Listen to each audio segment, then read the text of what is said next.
Something crazy just happened, and people are still trying to understand it. At one of the most exclusive nights in Hollywood, things got messy very quickly. We're talking about Justin Bieber and Usher getting into a heated moment right in the middle of a party hosted by Beyonce and Jay-Z. Yeah, that kind of party. And to make things even more interesting, 50 Cent has finally broken his silence about the whole situation, and he had something very interesting to say. It was Oscar weekend. The city was full of celebrities. Inside that party were stars like Hailey Bieber, Michael B. Jordan, Timothy Chalamet, Taylor Swift, and a long list of A-listers. This isn't the kind of place where people argue. This is the kind of place where you smile, stay calm, and keep things classy. It's blowing my mind. Justin Bieber and Usher reportedly got into a fight at an Oscars after party. Multiple people told TMZ that this fight turned into a physical fist fight. Then a source that's close to Justin Bieber told TMZ that nothing physical broke out, but Usher walked up to Justin Bieber at this Oscar after party and was very heated and angry. And then things just escalated where they were both yelling at each other. I wish I could have just been a fly on the wall, because sources are also telling TMZ that Justin Bieber just wants to erase everybody from his past. This part really isn't surprising, because in 2025, when Justin Bieber was dealing with all of those things and following Scooter Braun and all of this, he also unfollowed Usher. We all know Usher and Scooter Braun are the ones that signed a very young Justin Bieber. I'm not gonna lie, I can't help but think back when all of this was happening in early 2025, when a lot of us thought that Justin Bieber was very much struggling mentally, and we saw him removing himself from everybody in his past. The only thing that was ever really reported is that Justin Bieber might have had some money that came up missing over a period of time, and he finally realized it. The reason why I found those reports so interesting is the fact that at the same time he was deleting Usher, Scooter Braun, and everybody from his life when he was younger, he also fired his business manager, Lou Taylor of TriStar. Yeah, the Lou Taylor that was managing Britney Spears when she was put into her conservatorship. And yes, TriStar, her business, who was also named in the Diddy trial as allegedly paying some of the male workers. Honestly, this is some tea that I want to figure out what was the reason for this heated argument that almost allegedly turned into a fist. But then everything changed. This one is really surprising. Justin Bieber and Usher reportedly got into an argument at an Oscars afterparty. Multiple people have spoken about it. After it ended, it is reported that Justin didn't stay. He grabbed Hailey and left. No talking, no explaining, no hanging out. There are serious issues happening here. Behind the scenes, Justin's team spoke up. They made it clear there was no physical fight, but they didn't deny that there was an argument. They didn't deny the tension, and they didn't deny that Usher arrived angry. But why? Over the past year, Justin has quietly started cutting people off. He unfollowed Scooter Braun. He distanced himself from his old circle. And yes, he unfollowed Usher too. That shocked people because in Usher's mind, he helped build Justin's career. He introduced him to the industry. He opened doors. Without him, there might not even be a Justin Bieber as we know him. But from Justin's point of view, the story looks different. Now, people aren't just talking about what happened that night anymore. They're looking back, way back, to when Justin Bieber was just a kid. And one name that keeps coming up is L. Reid. In his own memoir, he talks about the first time Usher brought a 14-year-old Justin into his office. He describes Justin in a way that many people find concerning. Not just as talented, but in a way that makes readers pause and think, wait, why say it like that about a kid? When Justin Bieber signed his first big record deal, that the record label executive, L.A. Reid, described him as a gift from Usher, but hold on, he said much worse. Quote, "This kid was beautiful, like a woman can be beautiful and men rarely are, and he turned it on as soon as he stepped into the room." L.A. Reid recalled how Usher brought Justin Bieber to him in October 2008, saying he had something he wanted to bring him. Around 4 p.m. that day, Usher arrived in the office with an adorable 14-year-old boy, a boy that L.A. Reid was so excited to corrupt. 14-year-old Justin Bieber walks into my office as a gift from Usher that, hey, I'm coming to your office at 3 o'clock. I have a very special gift for you. That day, we made a deal to sign Justin Bieber. Keep in mind, L.A. Reid is the one who sent Usher to Diddy's Flava camp, the same camp that Usher said he would never send his children, but willingly sent Justin Bieber. L.A. Reid wrote in his memoir that Justin had a beautiful face, trendy hair, and natural charisma. L.A. Reid himself discovered Usher, and they would often exchange gifts, so I guess like pop stars to each other. Keep in mind that L.A. Reid has been accused of crimes similar to Diddy, SA, and her He was quoted saying, "I could see immediately that Justin's hair would be every bit as important as his songs, his voice, his face, his presence." These people absolutely objectified Justin Bieber in the worst way possible, and I'm looking forward to their downfall. Usher himself once admitted that his own experience as a teenager in that same environment was intense and confusing. There were many things he didn't fully understand at the time. He even said later that he would never put his own kids in a situation like that. People believed that, Usher was groomed by Diddy. He wasn't only groomed by Diddy, he was groomed by L.A. Reid, the rest of them too, man. Because they knew what happened. Then they came out and brought him back, and all of a sudden, he's getting all the great tracks. He's getting all the songs. They making him into this star, even though he may have been a... They seem to be pretty good friends. Well, they probably is. I mean, they did a lot of work together, man, throughout their whole career. Puff was... Bruh. Early in his career, Puff and Usher were working together. When Usher was just a kid, all the way up. I mean, I think there's videos from not too long ago when they were together, and Puff is making jokes about how they used to wrestle for the Frosted Flakes in the morning, and Yeah, I bet they did. Somebody frosted somebody frosted somebody flakes.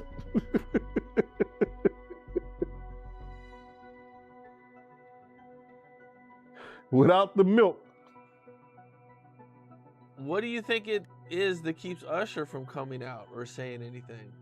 Because, yo, dog, it's you got to realize in that industry, a lot of people are stand back and say, well, it happened to me. That's how some of them people pay their dues. But now fans are asking, if Usher felt that way back then, why was Justin placed in the same circles? When you look at Justin today, you see a very different side of him. Quiet, distant, cutting people off, and avoiding drama. It seems like Justin may have gone through a lot under the guidance of those two, especially Usher. Jaguar Wright, who is known for speaking out about the music industry, came forward with serious claims about what she thinks really happened behind the scenes. To be clear, these are her allegations, not confirmed facts, but people are paying attention because her claims fit into a story that already raises questions. She suggested that Usher played a bigger role than most realize in introducing a young Justin Bieber to Sean Diddy Combs. According to her, this wasn't just casual networking in the industry, it was something deeper and more serious. If a victim comes out against Usher, it'll show how egregious it is. Because if he can be a predator, then anybody can be a predator. Can't smile on your face the whole time. You feel what I'm saying? Like, people look at Usher, they don't see that. They're not seeing the victim. They're not seeing that boy that got rushed to the hospital. They're not seeing what the intentions was in his heart when he took Justin Bieber there. Oh. Let's be honest. He took Justin Bieber there. Diddy had been trying to get to Bieber for a minute. And his management was backing him off. But it wasn't until Usher took over management and had guardianship and gave temporary guardianship to the diddler for 48 hours. Think about that. He had already been to the hospital. That situation that Gene was talking about. And you still took Bieber there. But you got custody of him first. Diddy had already tried. They wouldn't let him. Actually, someone made reference to the fact that Diddy trying to get at Bieber the way he was trying to get at Bieber was looking a little predatory. And then Usher came in and discovered it and managed him and got custody of him and promised to look after him. And then he sent him to the diddler. Does that sound like a good guy? It's horrible. Does that sound like a good guy? Now that we know what Diddy's really like, what kind of do you gotta be to take another boy, another talented boy, and put him in your place so it ain't gotta be you no more. Because that's what do. They get victims, and then once they get to a certain age and they get too old for them to enjoy them, they send them out to go get other young. Now, if Usher is a procurer, and if Usher knew what was going to happen to any of those young children that he took to the Flavor Freak off, is he a good guy? Think about the timeline people keep talking about. Justin was very young, still learning, and still trusting the adults around him. The people guiding him were some of the most powerful names in the music industry. Usher knew the risks better than anyone, yet it seems he continued that same cycle. Usher, what Usher say? I seen some things I shouldn't have been seeing at that age. What does that tell you? That he's seen some things, he was around some things when he was young that he shouldn't have been at a Diddy party. So that's going to show you that there's certain things that are happening that's going on that here it is, this kid was saying he shouldn't even seen it and been around it himself. At that age, you don't question what you're told. You just follow, you trust. And that's exactly why fans are now looking back and asking tougher questions. Not just about what happened, but also about who was responsible for putting him in those situations in the first place. Career, do you know Raymond Usher IV? No. Do you know an individual, an entertainer by the name of Usher? Yeah, Usher. That sounds familiar.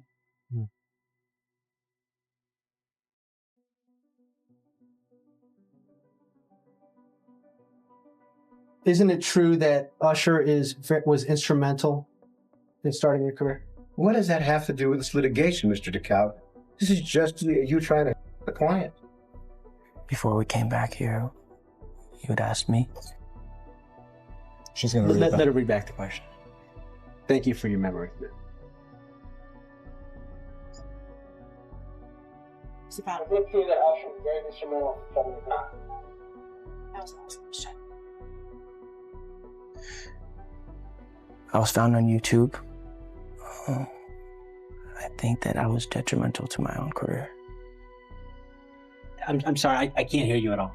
I'm sitting right next to you. He said that I think I was instrumental in my own career. Let me hear back from the court reporter.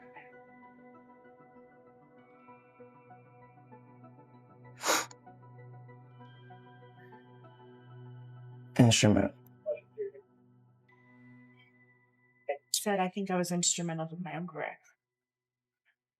Thank you, sir.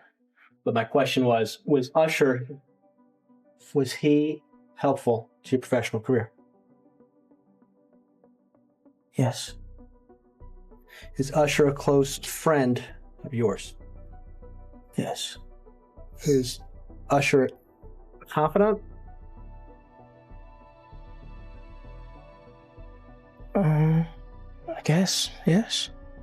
Has Usher given you career advice? Is this an interview or a deposition? I'm confused. And now people think they understand why. The worst part is that it wasn't just Usher and L.A. Reid. Justin's former manager, Scooter Braun, also did some truly shocking things to him. At one point, Scooter openly admitted something that surprised many people. He said there was a time he really believed Justin might not make it through the night, that things had gotten so bad he was afraid Justin wouldn't wake up the next morning. That you looked at him and be like, yo, we lost this kid. There was a time where I would go to sleep almost every night when he had the money to fly away from me. And I was worried every night that I was going to lose him. And that was the time where I was telling him he's not allowed to work. And he used to yell and scream at me, and like he wanted to put music out, he wanted to tour, but I thought if he did that, he would die. Right. So I just refused. Like, we weren't making any money. It wasn't like I was trying to take advantage. Like, I didn't want him to work because I wanted him to get healthy. So when you say lose him, you thought? I thought he was going to die. I thought he was going to go to sleep one night and have so much in his system that he would not wake up the next morning. And I was trying to monitor him from a distance. I would fly after him at times, like all kinds of different stuff. And there's a lot of times where people give me credit for him changing, or people on my team. And I don't think any of us deserve the credit. I think that he made a conscious choice for himself. That shows just how serious things were behind the scenes, but not long after, Scooter said something else that made even more people raise their eyebrows. He admitted that he used manipulation to control and manage Justin. As a young man, if I don't allow him to make mistakes, he'll never learn. So I think my job is less about stopping him now and more about when he does fall, I got to be there to help him get back up. When it comes to what's happened to him the last 9 months, it took its toll because I had to remind myself what was real and what wasn't. Because I think at one point the media started spinning so much that you can't address everything. And I had to kind of remind myself of what is reality and what is being blown up out of proportion. I get a lot of heat because I stand up for Justin. I'm Team Bieber. I've said it a million times on the show. But his fans want to honestly know from someone who knows him very well, is Justin in a good place right now? He's figuring out who he wants to be. I think there's nothing wrong with that. I think that every 19-year-old is in that place where they're trying to figure out in life where they're going, where they want to be, what they want to represent, and that's a struggle. The answer is yes, as far as he's a good natural place. Is he in a good place as far as, is he, happy all the time and is everything easy? No, absolutely not. But with that adversity is going to come, it's going to blossom into manhood. How much of the negative press is deserved, Scooter? Look, I think 90% of it is not deserved, but it's our culture. I think that there are times where, being a teenager, he will be frustrated with the lies about himself, and then he will actually act out and give them more ammo. Great Wall of China is a perfect example. He spent 2.5 hours walking on the Great Wall of China, visiting stuff, shooting stuff, hanging out with friends, taking in the sights. Now he tried to frame it like... Scooter tried to make it sound like he was doing it for Justin's own good, like he was protecting him. But think about how that actually sounds. And Justin wasn't the only one affected. Around the same time, Taylor Swift spoke out about her own problems with Scooter. When he bought the label that owned her early music, she said she felt controlled, as if decisions about her work were being made without her input. She even described it as ongoing manipulation and said she never wanted to be tied to him in the first place. Sell my music. I knew he would do that. I couldn't believe who he sold it to, because we've had endless conversations about Scooter Braun, and he has 300 million reasons to conveniently forget those conversations. Now, could you re-record? Oh, yeah. Might you do that? Oh, yeah. That's a plan? Yeah, absolutely. That wasn't a small accusation, and Scooter's response made things all the more suspect. When I bought Big Machine, I thought I was going to work with all the artists on Big Machine. I thought it was going to be like an exciting thing. I knew that Taylor, she and I had only met 3 times, I think in my life, 3 or 4 times. And one of the times, it was years earlier, it was really a great engagement. She invited me to her private party, and we respected each other. We had a great engagement. In between that time, since I'd seen her last, I started managing Kanye West. I managed Justin Bieber. I knew she didn't get along with them. I had a feeling, this is where my arrogance came in.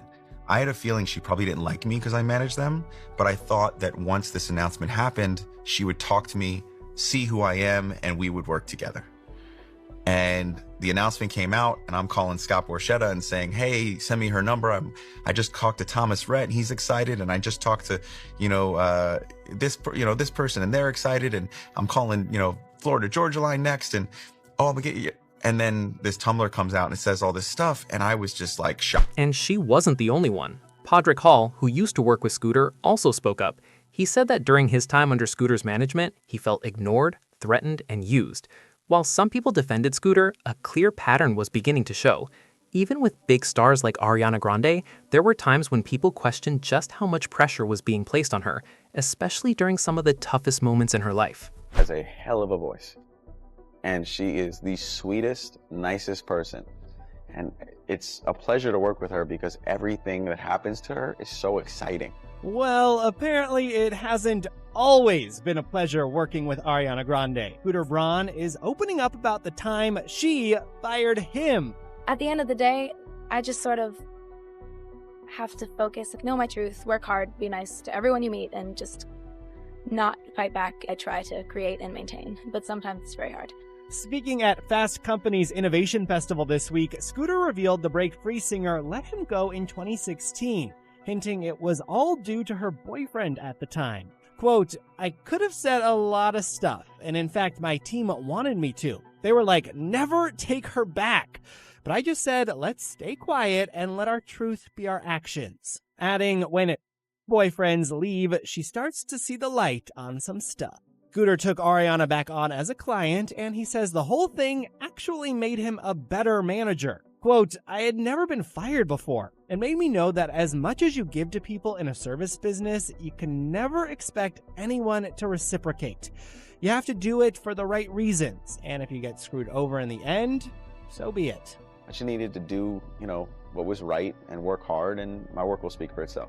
Now, it's unclear who the quote boyfriend was, as the timing falls somewhere between Ariana's relationships with Big Sean and Mac Miller, who died unexpectedly at the age of 26 this September. Scooter later admitted that he pushed Ariana to perform again after a tragedy, saying he thought it was the right thing to do. Maybe he was right, but it still shows just how intense that environment could be. Taken individually, each story might not seem like much, but together they begin to form a clear picture, a system where young talent is pushed hard, tightly controlled, and sometimes left behind when things go wrong. So when you look back at Justin, his behavior starts to make a lot more sense. I watched a video of an interview of Justin Bieber, and he was talking about Billie Eilish. And he was like, he was broke, almost in tears. He's like, I just want to protect her. I just want to keep her safe. Yeah. What do you think he went through? Because he knows what's been happening to Billy. Just like everybody knew what was happening to Millie Bobby Brown girl with Drake. These people are monsters. Could it be that everything Justin went through has resurfaced over the last 2 years? It definitely wouldn't have been easy for him to ignore the things he experienced in his early teens, especially with all of Diddy's crimes also coming to light around the same time. On top of that, the fear that something compromising about him could be exposed must have been very stressful and taken a serious toll on him. Just talking as much as he can, but I'm sure it's difficult for him to do, considering the fact that he's on those tapes. And I can tell you right now, every young man that was taken advantage of by Diddy was not only and hallucinated and put under some form of weird hypnosis, they've all committed crimes, whether they were in their right mind or not. In order to be that close to that kind of devil, you have to have some kind of dirt on you. That's the only way he'll trust having you around. I have no doubt in my mind Justin Bieber was put in a compromising situation somewhere along the way. There is footage of it that will make him look like a monster, just like Usher. He was there to see all of that harm and know that nobody was going to come. While all of this is happening, there's another development quietly adding more tension. The timeline around Sean Diddy Combs is changing. Reports say his expected prison release date has been moved up. Instead of June, he is now set to be released in April 2028.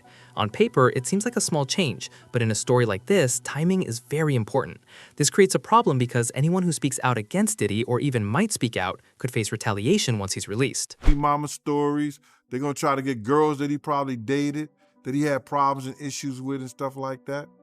You know what I'm saying? They're going to try to do the same thing they probably did to R. Kelly or Puff or whatever like that, and people tell their stories. You understand? But, they trying to retaliate on what he did. Let him go ahead, bruh.